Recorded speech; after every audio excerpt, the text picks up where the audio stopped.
ہمارے خون میں ہے. اس نعرے کے بغیر زندگی موت ہے. یہ نعرہ ہی ہمیں آگے لے کے جاتا ہے.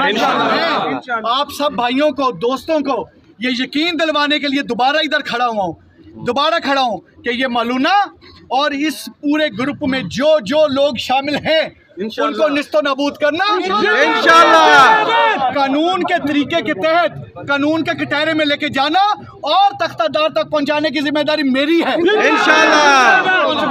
اور اپنی ذمہ داریوں کو علی ناصر رضوی بصیت سی پی او فیصل آباد اور اس فیصل آباد کی پوری پولیس بڑی اچھی طرح سے سمجھتی ہے اور نبھائے گی اور نبھاتی آپ کو نظر آئے گی انشاءاللہ. میرے بھائی، میری بہنیں، میری بیٹیاں، میرے بزرگ جنہوں نے آج میرے ساتھ مل کے قانون پہ ایک ٹرسٹ کیا ہے، یقین کیا ہے، میری بات پہ یقین کیا ہے، ان کی یقین کا رکھوالا میں ہوں. قیامت کے دن پلسرات پہ آپ سب کو جواب دینا ہے.